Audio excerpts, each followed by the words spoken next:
اهلا يا جماعة. ده الجزء التاني من 50 حاجة تعمليها تزودي بيها جودة حياتك، والنهاردة ان شاء الله هنضيف 50 تانيين على 50 اللي فات، فيبقوا كده كده على بعضيهم 100 حاجة ممكن تضيفيها تزود من جودة حياتك، وبجد هتزود من جودة حياتك يعني صدقيني.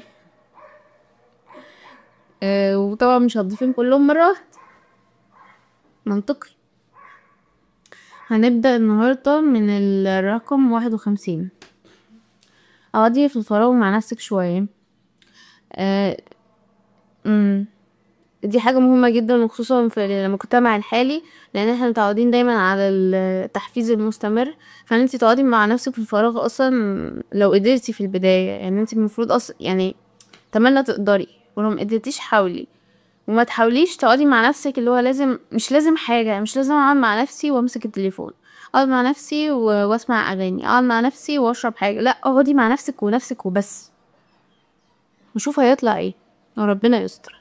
اقفلي في البلكونة وقت الغروب والشروق وتأملي الشمس، تأملي السما سوري، وخصوصا الغروب. الشروق طبعا بيبقى ليه اجواء كده، بس الغروب بالذات معرفش، فيه سحر غريب اوي في الغروب. بتحسي ان العالم ده مش حقيقي، او حقيقي بس ساحر حاجة كده، معرفش، جميلة اوي. فتأملي السما في العموم، لان السما ساحرة في العموم، وخصوصا وقت الغروب. شوفي تغير الالوان كده والشعور اللي بيجي مع الغروب ده. استخدامي الخيال بتاعك. كنت مش فاهمه انا كاتبه ايه. اللي هو قصدي يعني ان انتي لما تعملي اي حاجه استخدامي الخيال يعني مثلا لو بتشربي ميه، انت تستخدمي الخيال ان الميه دي نور بينزل ينور جواكي. بتاكلي اكل، الاكل ده هو طاقه ذهبيه مش عارفه ايه. اولا مسلي، يعني بتخلي الحياه والحاجات العاديه مسليه، بتخليكي حاضره اكتر، لان انا لازم اكون موجوده اصلا في اللحظه دي عشان افكر الكلام ده. لو انا في مخي ما كنتش هاخد بالي اصلا من الجو ده. ثالثا مسليه. اكوي لبس الاسبوع في اوله. عشان بكسل كل ما البس حاجه كويسه، فهي مره واحده بقى محدده، وعشان ما اقعدش افكر كل يوم انا هلبس ايه، هو خلاص فات.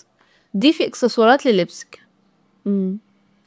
باجواء، اجواء بتخليكي تستمتعي وانتي بتجهزي، وكمان اجواء تحسيها حاجه كده بتعبر عن نفسك. معرفش انا مكبره الموضوع اللي هو كده عادي، بس بحس ان انا اعطيت لنفسي فرصه اهتم بيه، او عملت مجهود زياده. شكلي كبرت الموضوع. بس البسي اكسسوارات. البسي نضارة شمس عشان عينيكي اولا، لان هي نضارة شمس بتحميكي من الشمس، فهي جامدة جدا. ثانيا معرفش، بحسها حاجة مريحة انا لابسة نضارة الشمس. خلاص انا موجودة في العالم ده، بتواصل معاه بس مش موجودة برضه. يعني انتوا، يعني انا دلوقتي في فاصل بيني وبينكم، مش اللي هو غرور فاصل، لا، بس ساعات بيبقى أنا مش قادرة، بس لازم. فخلاص حطي واقي شمس قبل ما تنزلي وجدديه. اول ما تيجي اغسلي وشك من بقايا الشارع، لازم الميك اب ده يتشال، لازم وشك يتغسل بغسول عشان يتنفس كده الشعور اللي هو وترطبي. خدي دش اول ما تيجي، طبعا للنظافة، بس اهم من النظافة كمان النظافة الجسدية، في النظافة الروحانية. يعني انا دلوقتي المية بتنزل عليا اللي هو الخيال بقى زي ما احنا قلنا، بتشيل اي طاقة سلبية، اي تفاعل حصل النهاردة مش عاجبني او عاجبني، المهم ان انا هتحرر من الحاجة دي، مش هفضل واخدة بره معايا جوه البيت، لا، انا هفصل ما بين بره والبيت بالدش ده، وهياخد كل حاجة وينزح. فخلاص انا دلوقتي بقيت دلوقتي، فلذيذ اوي الحوار ده. اكتبي عاوزة تعملي ايه قبل ما اليوم يبدأ، عشان ما تبدأيش تقعدي تاني يوم كده انا موجودة ليه. يعني انا كنت بحاول اقوم بدري، فساعات كنت بقوم بدري ومش عارفة، خلاص نامي بقى. هو ايه اللي يتعمل؟ وفي حاجات كتيرة تتعمل، بس عشان انا عارفة اللي هو ما عنديش وضوح كافي، فالإرادة بتاعتي وقعت. فلكن لو انا موضحة قبليها، فانا قايمة عشان كذا وكذا، ففاهمة ليه. خلي اهدافك مش زحمة. في الفيديو اللي فات قلنا خلي روتيناتك مش زحمة عشان تقدري تلتزم بيها، برضو الاهداف مش زحمة عشان تقدري تلتزم بيها وتوصلي الاهداف دي، فعقلك يتبرمج ان انا ايوه بوصل. اعملي فيجن بورد واتفرجي عليها يوميا، دي مسلية برضو. اولا عاملها مسلي، ثانيا بيخليكي تشوفي ان في ناس عملت الحاجة دي قبليكي، فانت مش هتخلقي حاجة من العدم، هي موجودة. فكل اللي بيني وبينها هي محاولة الوصول، وهنوصل بإذن الله، فاهمة؟ لما تشوفي حاجة عجباكي باركيها في قلبك. يعني لو لقيتي حد بيعمل حاجة عجباكي، وصل لحاجة حلوة، شفتي حاجة حلوة، اي حاجة عجبتك باركيها، اللي هو يا رب زيد وبارك وارزقني. دي طاقة حلوة بتنضف قلبك في العموم، عشان انتي ممكن من غير قصد تحسدي او تبصي بصة مش كويسة او تحسي بالنقص، وده مش كويس ليكي ومش كويس اللي قدامك، بس ليكي انتي كمان. فلما تباركيها ده بينضف الطاقة دي وبيديكي فرصة، اللي هو انا طالما باركتها يبقى انا مش عندي نقص ليها، يبقى انا ممكن اوصلها انا كمان. فربنا يرزقك ويحافظ للشخص التاني. ما اعتقدش ان انت تكوني حابة ان انت تكوني السبب في تدمير حاجة لحد، لو هو مش محصل نفسه كفاية فطاقته رشق، لو هو مش محصل نفسه كفاية فطاقتك رشقت فيه فقتلته الحاجة دي يعني. فما اعتقدش ان انت تكوني فرحانة تكوني سبب في ده لو هو مش محصل نفسه، لان هو لو محصل نفسه ومآمن كفاية مهما عملتي الطاقة ترجعلك انت. فكده في كل الحالات في حد خسران. ف باركي الحاجة. وفي حاجة سمعتها برضو لذيذة ممكن نضيفها لدول، تباركي الفلوس وانتي بتديها للناس، في قلبك كده تقولي الفلوس دي نويت ان هي تطلع بخير وبركة للشخص من عندي، واكيد الخير والبركة يعني من عند ربنا، بس انا قصدي تكوني جزء بقى من ده، تكوني جزء من الخير والبركة، عشان اللي انتي بتزرعيه بتحصديه. ممكن يجيلي خير وبركة اكتر في حياتك وفي حياة اللي قدامك. win-win situation.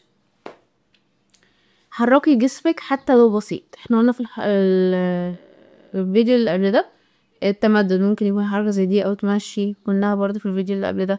اعرفي عن تاريخك، لو انتي مصرية اعرفي عن تاريخ مصر، لو انتي بنت اعرفي عن تاريخ النساء خلال التاريخ، لو انتي مسلمة اعرفي عن تاريخ الاسلام. خلي عندك اصل كده متجذر، وفاهمة انتي مين وجاية منين واللي زيك عاملين ازاي، والتاريخ بيعلم. يعني دايما اتعلمي من الناس اللي قبليك، مش لازم تكرري نفس الحاجة. اكتبي افكارك اول باول، لان دي هتفرغ افكارك من الزحمة، وممكن مع الوقت تحسي ان في افكار مميزة، ودي اللي بعديها اللي هو اختاري فكرة وطوريها. من الافكار المميزة دي ممكن تختاري حاجة منها وتطوريها for fun، مش لازم حاجة جدية ما تعرفيش. ضيفي اي هواية في يومك، اي حاجة بتحبيها ضيفي، او لو مش بتحبي حاجة دوري، في حاجات مثيرة للاهتمام كتير في الكوكب. ومش متخيلة لو انتي بطلتي تمسكي التليفون شوية وقعدتي مع نفسك في الفراغ ايه كمية الافكار اللي هتجيلك، وممكن تعلمي ايه يكون مثير للاهتمام جدا، وتبقى حاجة مميزة وجذابة فيكي بعدين لنفسك مش لأي حد. اكشفي على سنانك مرة في السنة أرجوكي، ما تستنيش لما الدنيا تتفاقم. لما تجاهلي أي ألم اكشفيه وتابعي، خلينا نخلص من الألم، مش هنقعد نحط مسكنات كل شوية. شوفي المشكلة فين وحليها لو سمحتي. اعملي ديتوكس من حين لآخر. مشروبات الديتوكس زي ما قلنا فوق في اللي هو الفيديو اللي قبل ده يعني، ومشروب الليمون اللي احنا قلناه في الفيديو اللي قبل ده. بس برضو صومي عن اي حاجة بتعملها كتير، يعني لو تمسكي تليفون كتير صومي عنه، لو بتتعاملي مع ناس كتير صومي عنهم شوية، تكلمي كتير، تفكري كتير، اي حاجة شغلة جزء من طاقتك اسحبيها من طاقتك شوية، وخلي عندك فضول للنتيجة. يا ترى لو سحبت الحاجة دي من طاقتي هتأثر ازاي؟ ممكن اتعب في الاول، طب بعدين ما انتي تصبري عليها برضه. خليكي منتجة بقدر الاستهلاك، حاولي تنتجي بأي حاجة. لو بتسمعي فيديوهات كتيرة وحاسة ان عندك حاجات تتقال قوليها بالكتابة او بالكلام، بس خلي عندك برضه الحكمة، يعني حاولي اطلبي من ربنا الحكمة. انتي بتقوليش حاجة لان الكلام خطر، ممكن تقولي حاجة ت...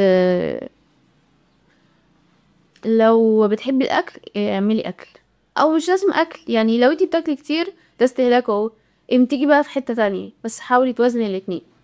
وضحي نيتك من اي عمل او من اي حاجة بتعمليها، الحتة دي مهمة جدا.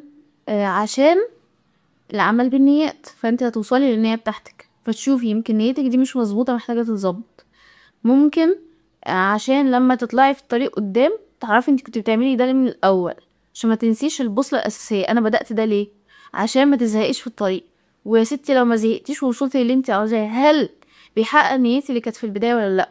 انا بشتغل عشان احس بالحرية واجيب حاجات حلوة بحبها بتعبر عني. انا اشتغلت وجالي فلوس بس مقيدة وما اجيبش حاجات انا بحبها، ايه المغزى؟ اما انا اصلا بدأت ده عشان ده. فنرجع للطريق، لو الطريق ما كانش مظبوط نظبطه من البداية. تعرفي انتي بتعملي كل حاجة ليه، هيديكي طاقة، هيديكي وضوح، و هي ميزان هتعرفي توزني عليه انا بعمله ده ايه. سجلي اي حاجة لو نسيتيها هتعمل مشاكل. لو في اي تاريخ، اي حاجة اتقالت لازم تتسجل علشان ما تعملش مشاكل. اي حاجة، ورق، ودي اللي بعديها احتفظي بصورة من اي ورقة مهمة. هتسلمي اي ورقة صوريها وخلي معاكي لو هي ممكن تحتاجيها في المستقبل. التسجيل، دي الحاجات اللي اتعلمتها من حياة الكبار، اللي هي التسجيل. لازم تسجلي يتقال ايه واتقال ازاي وامتى، مش عشان انتي قاعدة فاضيالهم، بس عشان الحاجات دي ممكن تحتاجيها بعدين لأي سبب. سجلي وصوري واحتفظي. او سجلي بصرف مثلا الحاجات دي انا صرفتها في كذا، انا عطيت ده كذا، انا خدت من ده كذا. الحاجات اللي هي بتاع عالم الكبار دي لازم نتعلمها للاسف. صدقي من ساعتك، اي حاجة انت شاطرة فيها ادي منها. مش لازم فلوس، معاكي فلوس ادي فلوس. بتعرفي تعملي الاكل اعملي اكل ووزعي. بتعرفي دم خفيف وبتعرفي تخلي القعدة لذيذة من تروحي مكان، ادي من ده. بتعرفي تتكلمي وتقولي حاجات كويسة ادي من ده برضه. يعني انا بحاول على قد ما اقدر، انا بحب الروتينات، مش بحب الروتين بس بحب الروتينات، يعني بحب يبقى فيه هيكل يومي. فقعدت كتير قوي اتعامل مع الموضوع ده واطور من نفسي ازاي واشيل من هنا واحط من هنا، فعندي سنين من الحوار ده. فروحت بحاول ان انا اعمل مثلا فيديو زي ده، اقول من الحاجات اللي انا جربتها، ما هي دي الحاجات اللي انا جربتها قبل كده وحسيت ان هي مفيدة، فبفيدها بديها لحد ممكن ايه استفيد منها. ما ده من ساعة برضو، فاي حاجة عندك ساعة منها ادي، عشان الحاجات اللي انتي ما عندكيش ساعة فيها ومش عارفة تاخدي منها ربنا يوسع عليكي فيها. ما تنسيش انتي بدأتي كل حاجة ليه، ان هي برضو بتاع توضيح النية. ما تنسيش ان بدأتي كل حاجة ليه، اكتبيها حتى، اكتبيها. كلمي ربنا طول الوقت بصيغة الصداقة. لازم، لازم، لان احنا ملناش حد في الحياة العبثية دي غير ربنا بجد. مش فارقة بقى هي ماشية كويس هي ماشية مش كويس، لازم يبقى عندك صلة تحميكي شوية وتريحك شوية. ولازم الصلة دي بالاستمرارية، يعني ما تلجيش ربنا وانتي في وضع مش كويس بس، ولا وانتي في وضع كويس بس، خليها دايما موجودة. اللي مش عاجبه ما تتفاعليش معاه، عشان مجرد التفاعل مع حاجة بيديها من طاقتك فبتزوديها، فانتي بتكوني شريكة فيها، فما بتفتكريش نفسك احسن من الحاجة اللي انتي اتفاعلتي معاها. طالما انتي اتفاعلتي معاها يبقى انتي جزء منها. تجاهليها، ممكن في البداية تجاهليها ظاهريا، بس مع الوقت من جوه هي مش موجودة في العالم بتاعي اصلا. لو بتحبي حاجة بقى تفاعلي معاها، ودي اللي بعديها استثمري فيها، اتفاعلي معاها عشان تزوديها. مش اميتوا الباطل بالسكوت عنه، هو هيموت فعلا لانه مش هيلاقي طاقة يتغذى عليها، مش هيلاقي انتباه. حاولي ما تقوليش اي حاجة سلبية علشان ما تزيدش. يعني لو في مشكلة حصلت لك اكتبيها، اتكلمي مع ربنا فيها، بس ما تنشرهاش للكوكب كله. صمت، اسكتي. عشان اولا ما تنشريش الطاقة السلبية للناس اللي حواليكي، حرام، يعني الناس فعلا مكفية. الا بقى لو يعني في وضع انت فعلا محتاجة حد، بس انا قصدي في العموم في العادي ما تنشريش السلبي. وعشانك انت ما تتعوديش ان السلبي يكون في بقك كده اللي هو وتاخدي بالك منه، انت لما تتجاهليه مع الوقت مش هتشوفيه او هيقل على الاقل. ما تتكلميش برضو في حاجة لسه ما تمتش، مش عشان داري على شمعتك تقيد، لا هي داري على شمعتك تقيد دي حقيقة، بس مش عشان بس الحتة دي، مش عشان الناس هتحسدك بس والجو ده، ولكن عشان عقلك اصلا لو انتي اتكلمتي في الحاجة فهو بالنسبة له دي حصلت، فهو مفيش مغزى من ان هو يعملها. لكن لو انتي ما اتكلمتيش على الحاجة هيكون متحمس ان هو يحكيها، فهتقولي له انا مش هحكيها غير لما تتم، فهيساعدك تخليها تتم. زائد حتة الحسد دي هي مش فكرة في الناس وحشة وبتحسدك، الفكرة ان من جوه الانسان ممكن من غير قصد. وبعدين انا سمعت معلومة حاسة مثيرة اهتمام هقولها لكم، مع ان هي غريبة شوية، بس ان الطاقات السلبية او الشياطين اللي حوالينا مش بتشوف، هي بتسمع. فانتي لما بتقولي الحاجة هما بيعرفوها فبيبوظوها. متعرفيش ايه الطاقات بقى اللي لازقة في الناس اللي حواليكي، متعرفيش كل الناس قريبة من ربنا ولا لأ. وكمان لما انتي بتتكلمي مع نفسك بحاجة بصوت عالي، برضو ما تتكلميش بصوت عالي، اتكلمي مع ربنا، فهو طاقته اوريدي هتكون حافظاكي. او اكتبي او قولي اعوذ بالله من الشيطان الرجيم قبل ما تبداي الكلام. معرفش، بحسها منطقية، حقيقية ولا لأ معرفش، بس هي منطقية. ممكن برضه تقولي يجعلنا من بين أيديهم سدا ومن خلفهم سدا فأغشيناهم فهم لا يبصرون. دي بقولها في أي حاجة عموما، عشان أي حاجة سلبية، أي ناس سلبية تبقى معمية عنك.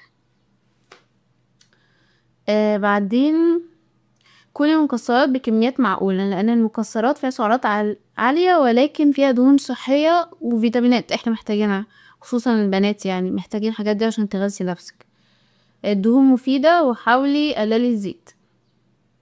رطبي على طول من جوه ومن بره. احنا قلنا في الفيديو اللي فات المية كتير والخيار، دي حاجات اصلا بترطب من جوه ومن بره برضه.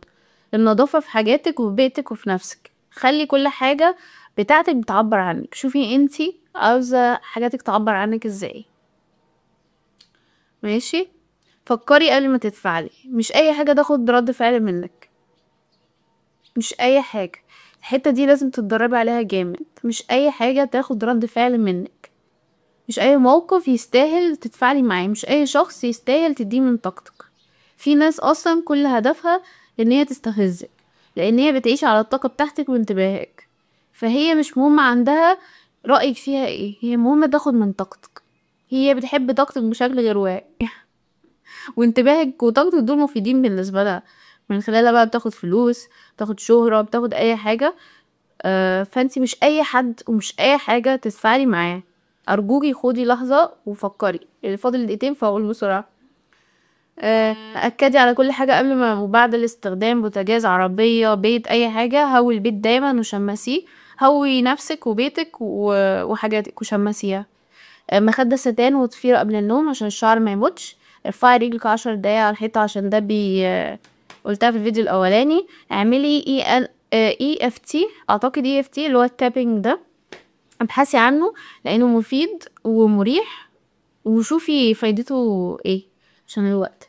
نضارة وانتي ماسكة التليفون، مش عارفة دي خدعة تسويقية ولا حقيقية، بس اللي هي اللي بتاع الضوء الازرق دي، انا من ساعة ما استخدمتها وهي فعلا عينيا مرتاحة من الاول، بس مش عارفة عشان ده ساعدني اشوف بطريقة اسهل ولا علشان بس ابحثي عنها. وهي ما تاكليش بين الوجبات عشان مترفعيش الانسولين وتبقى على طول تعبانة وجعانة.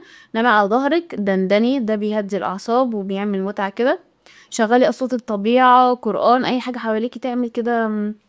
اقري في حاجة بتحبيها عشان تعرفي عنها اكتر، واقري في حاجة مختلفة عنك علشان تتفاجئي وتوسعي من مداركك.